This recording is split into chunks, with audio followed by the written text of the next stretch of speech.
జై భీమ్ రామ్ భారత పార్టీ వ్యవస్థాపకులు జడ శ్రావణ్ కుమార్ గాంధీనగర్ లో ఉన్న తమ కార్యాలయంలో మీడియాతో మాట్లాడారు. ఈ సందర్భంగా జడ శ్రావణ్ కుమార్ మాట్లాడుతూ రాష్ట్రంలో ఊహించిన ఫలితాలు కూటమికి వచ్చాయని, గత పాలకుల తప్పిదాల వలన ఎన్డీఏకి 164 సీట్లు వచ్చాయని తెలిపారు.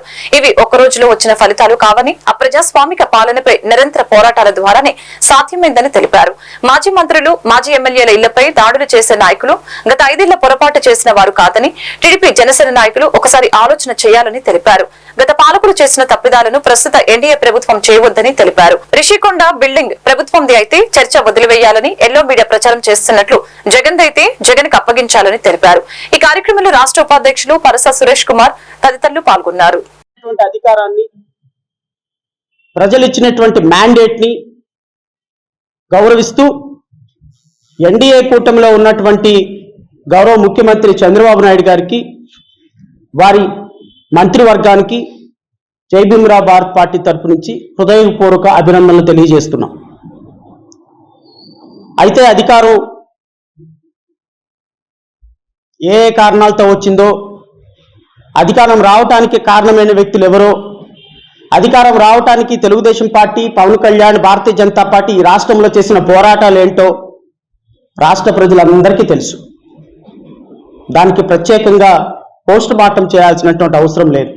ఎందుకు అంటే ఈ రాష్ట్రంలో తెలుగుదేశం పార్టీ ఈరోజు ఎవరెవరైతే మంత్రుల ఇళ్ల మీదకి వెళ్ళి గొడవలు చేస్తున్నారో, మంత్రుల ఇళ్ల దగ్గరికి వెళ్ళి తొడలు కొడుతున్నారో, ఎవరైతే డాక్టర్ బాబాసాహెబ్ అంబేద్కర్ చేతులు ఎరగొడుతున్నారో, ఎవరైతే అందరినీ అరెస్ట్ చేసి లోపలేస్తామంటున్నారో, ఎవరెవరైతే మీసాలు మెలేసి పలుగులు పారలు తీసుకొని వెళ్ళి, అఫ్కోర్స్ అదృష్టం తెలుగుదేశం పార్టీ వేవ్ వచ్చింది. ఆ వేవ్లో భారతీయ జనతా పార్టీ, జనసేన కూడా కలిసి వెళ్ళిపోయినాయి. ప్రజలు ఆశీర్వదించారు.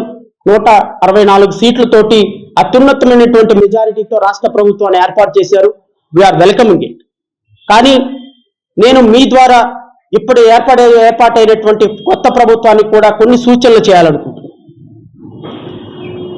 మీరు గత ప్రభుత్వంలో దళితుల మీద దాడులు, దళిత బిడ్డల మీద దాడులు, 237 అత్యంత దుర్మార్గకరమైనటువంటి దళిత బిడ్డల మీద దాడులు చేసినటువంటి, బహుజన బిడ్డల మీద దాడులు చేసినటువంటి, ముస్లిం బిడ్డల మీద దాడి చేసినటువంటి, బలహీన వర్గాల మీద దాడి చేసినటువంటి వ్యక్తుల్ని అరెస్టు చేసి వాళ్ళని శిక్షిస్తామని చెప్పి మాట ఇచ్చి ఈరోజు ప్రభుత్వంలో ఏర్పాటు చేశారు. ప్రతిరోజు మీరు మంచిది కాదు. గత ప్రభుత్వంలో మీ తెలుగుదేశం పార్టీ కార్యాలయం మీద దాడి జరిగినప్పుడు మేము కూడా రోడ్డు మీదకి వచ్చి మాట్లాడాం. గత ప్రభుత్వం ఎవరినైనా చంద్రబాబు నాయుడు గారు ఇంటి మీదకి జోగి రమేష్ దాడికి వచ్చినప్పుడు తను ఖండించాం. గత ప్రభుత్వంలో అన్యాయంగా కేసు పెట్టి చంద్రబాబు నాయుడు గారిని అరెస్ట్ చేసి 53 రోజులు లోపల పెట్టినప్పుడు మేమే ఫైట్ చేసాం.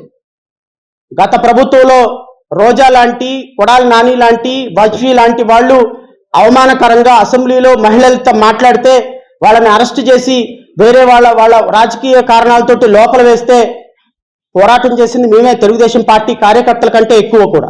ఎందుకంటే we are concerned about constitutional rights. We are not concerned about political parties. We are not concerned about persons.